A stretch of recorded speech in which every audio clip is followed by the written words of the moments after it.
This is a famous painting dating back to the year 1556, now preserved in the Gulistan Museum in Iran.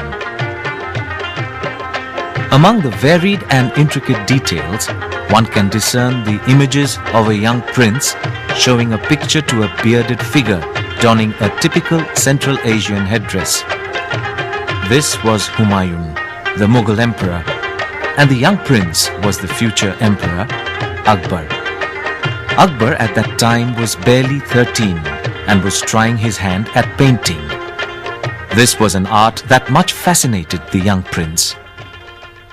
He had two illustrious teachers, the Persian artists Abdus Samad and Mir Said Ali. These two master painters had impressed Humayun during his visit to the court of Shah Tahmasp of Persia. In 1549, on Humayun's invitation, the two masters came to Kabul and set up on a moderate scale the famous Mughal Tasveer Khana or the Imperial Studio.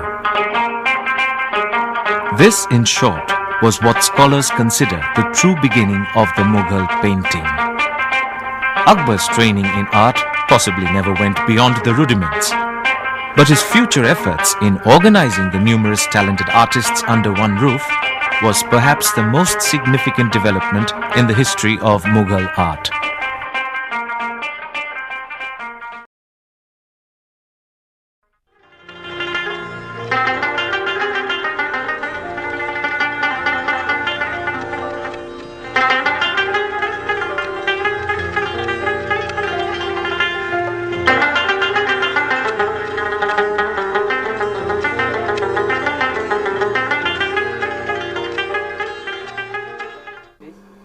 With Jhangir, we start the most important part of the story of Mughal painting, serving as a record to the visual imagination of a patron. Jhangir was born mainly after Akbar had sent up many prayers, and the birth of this son was longed for many years. The particular painting which shows the birth of Jhangir is a very important one in the Akbarnama. Here we see the harem, but most probably most of the figures are imagined, though their lifelike postures and their expressions make it quite clear that this is how the world of women who guarded the infant who was to be the later king should appear to later audience. Jhangir was one of the most involved patrons of Mughal painting. He claimed that he could recognize the brush stroke of each of his painters, and in a way that was correct. Among his portraits are to be found a number of allegorical paintings which testify to the mythopoeic role that he had set himself as a king. Here we have the first painting where he is seen holding up the globe, which symbolizes also his name, Jhangir, the world gripper.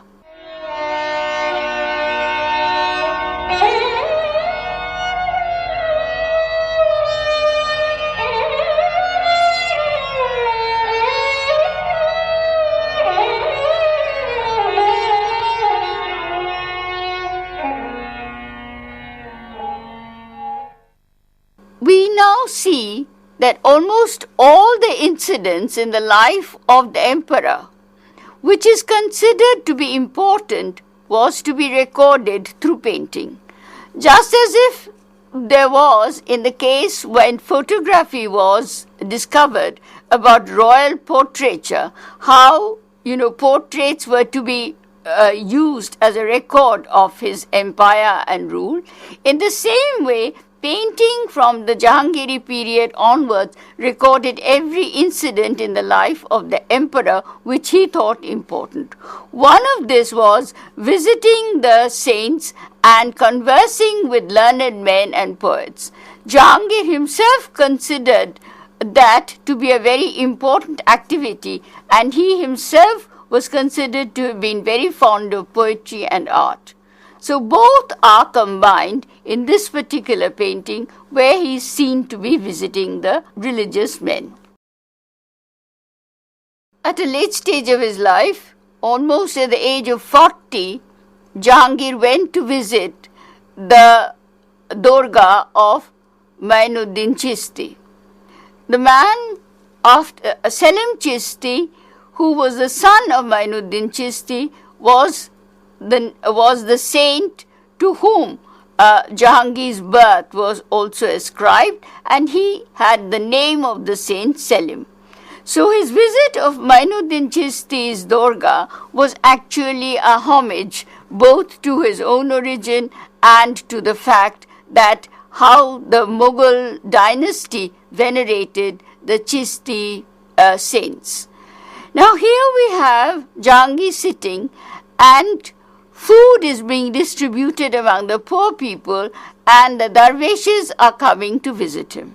Here you find the excellence of the painting, the way light is being treated, the way the whole natural background is seen to emphasize the purity and the sanctity of this particular shrine. We have here the darvishes who are visiting him, and each portrait shows that each man has a different kind of expression.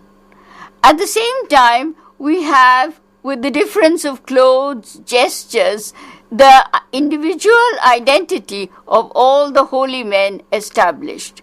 This is what Mughal painting was ultimately able to achieve. It gave us, as records of history, that visual reality which it was impossible to get in any other medium. Here we have a detail of that painting where we see that Jahangir is having food distributed among the beggars. Each of the face of the beggars are individual portrait studies, which makes it quite clear that the Mughal artist, when asked to paint a particular scene, did not only pay attention to the ruler or the patron. His attention was given equally to even the poorest of the poor, and it is through their achievement that the poor in the period of the Mughals come alive to us. We come to recognize the poor people as well as the rich people and identify them as subjects of a benevolent empire.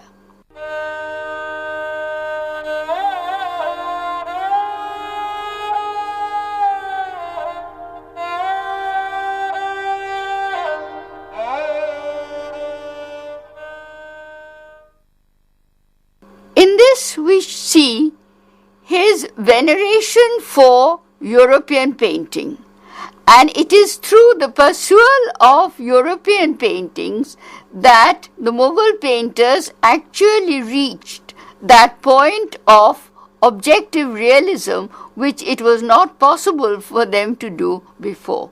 Here we have Jhangir looking at the portrait of Mary.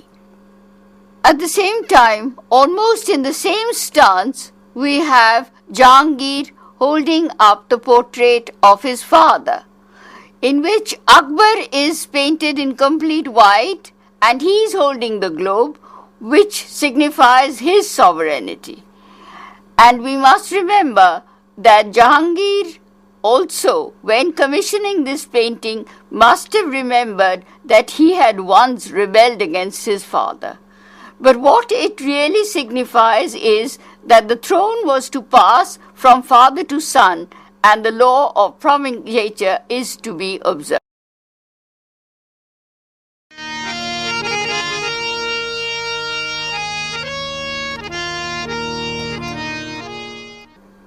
One of the allegorical portraits of Jhangir shows him to be shooting at poverty.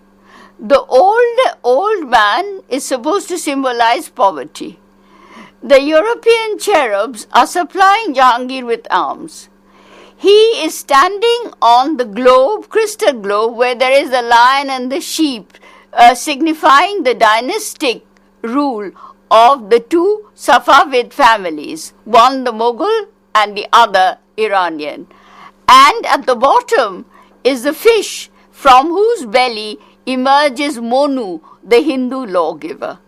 Now, each of these symbols were carefully selected, and the inscriptions write on the painting that these were all chosen by Jhangir himself.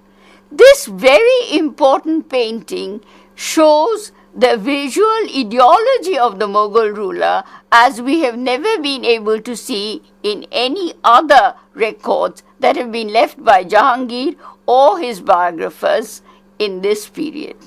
We have here another allegorical portrait of Jhangir where he is embracing the Shah Abbas of Iran. The background signifies the sun and moon, which is a testimony to Jahangir's name. There are the angel heads. Jhangir is standing on a lion and Shah Abbas on the sheep, which are dynastic symbols of both these rulers. And we find that Jahangir's lion is almost putting Shah Abbas's sheep out of the globe. Now, this is all supposed to signify Jahangir's might and the control that he had over both the kingdoms. This is the last of the iconography of Jhangir, where he is giving the book, the Quran, back to the holy man from whom he was supposed to have used the crown. The two other men who are standing around three other men rather, who are standing around his throne are supposed to be the Sultan of Turkey, King James of England, and the other man who might have been the ruler of Bijapur or might be the artist himself. We have the two figures of the Cupids who are crying because they cannot attach Jhangir anymore. Jhangir has gone beyond time because he's sitting on the hourglass, which has become his throne, where the angels are writing his name. It shows that Jhangir has become immortal. This heavily laden symbolic portrait of Jhangir shows that the Mughal rulers were quite aware of the significance of painting, and that from now onwards there would be a series of these allegorical portraits which could be considered as the hallmark of royal court portraiture.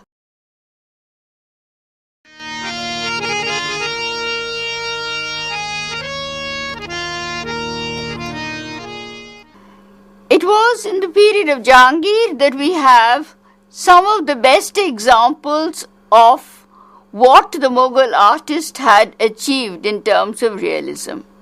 Here we have two works, one which is a drawing of a man called Inayat Khan, who was a courtier of Jhangir, who at quite young age had succumbed to all the various kinds of addictions that he used to enjoy. And Jhangir, when he was almost dying, ordered that a portrait of his be painted so that people will remember that those who are addicted to both opium, wine and various other narcotics would actually come to this stage. Now, in this drawing we see a perfect realistic rendition of a man who is dying. His face is hollow, his eyes are looking with despair, in despair at the space in front of him. The big pillows testify to his own frailty. But all in all, though a frightening picture, this is one of the most realistic rendition of the human figure that you can find in Mughal painting. In this, where the colors have been put in, the painting subtly undergoes a change. It now becomes an allegory of death. The face of Inayat Khan is now no longer so harrowed. He is in pain, but he seems to have made his peace with his maker. The very colorful and heavy pillows that support him, though emphasize his frailty, they also lend that kind of a color which makes this painting a very attractive one. It also becomes one of the most realistic renditions of the human figure that is to be seen in color, and which was to also go down as one of the best examples of portraits in Mughal painting. Now, with these two drawings and paintings of Inayat Khan, Mughal painting enters a second stage of its development.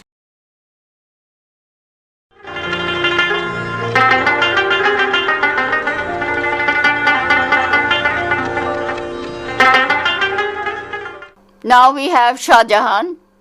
This was painted by Vidya-mitra when Shah Jahan was 25, and he writes it down in Shah Jahan's own writing that this is a very good likeness of me painted by the painter Vidya-mitra. He is holding up the eye grate in front of his with his hand, which signifies that he was going to be the next king. This is the court of Shah Jahan. His sons are brought to him by his brother-in-law Asaf Khan. We have the strict hierarchy of the Mughal court maintained, and it is an illustration out of the Badshah-nama, which is the biography of Shah Jahan, which is now reserved in the Windsor Castle Library of the royal property of the kings and queens of England. This was rarely brought out, but it was one of the paintings which were shown in India, in Delhi, when the 50 years of Indian independence was being celebrated. It is in some ways the most important symbolic painting of the Mughal period, which shows the whole of the Mughal Empire in its glory, with Shah Jahan at its head. These are 4 portraits of 4 men who hold different occupations. It is from the period of Shah Jahan onward that portraits received a kind of finish which was to be rarely achieved by any other paintings of any other country.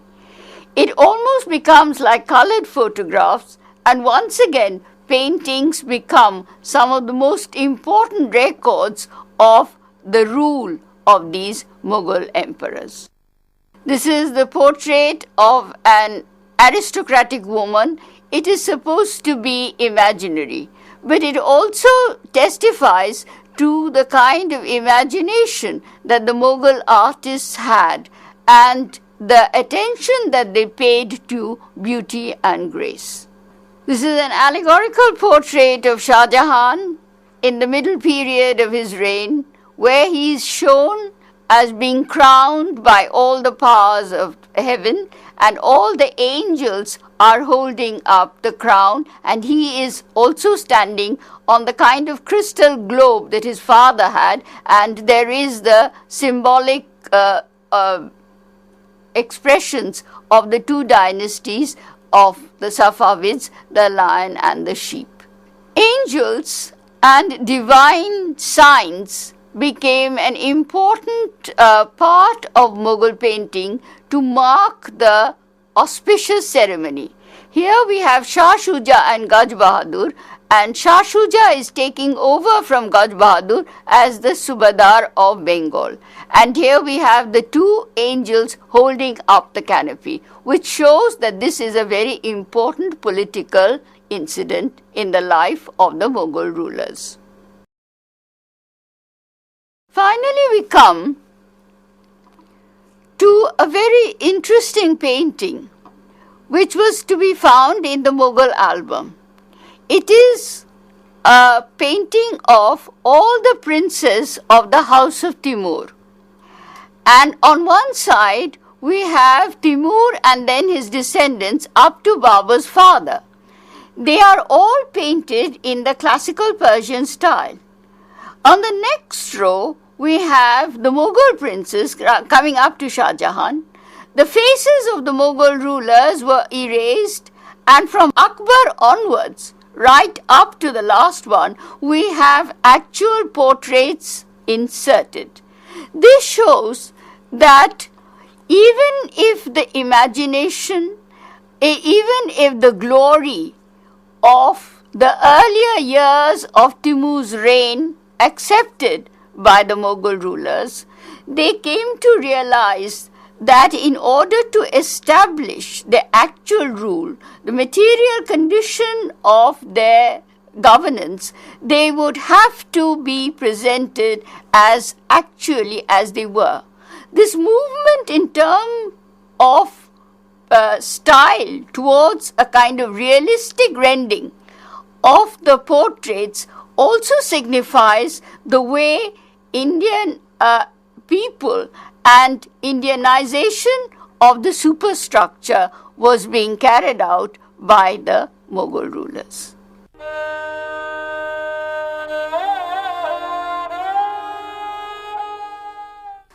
With the allegorical portraits of Jhangir, painted by Abul Hasan and Vidya-mitra, we enter a definitely new phase in the way paintings could be read as parts and sources of history. With Shah Jahan, the whole message was carried forward. Achievements of the Mughal artists increased rather than decreased. They played with light and shadow. They made their figures and incidents of that narrative more lifelike. And overall, we have here an entire plethora of paintings and illustrations which show very clearly that not only the patrons but the artists were also involved in the construction of a world which was both real in some senses and at the same time which reflected the hierarchy and the powers of an empire which was considered to have been beneficial to the people.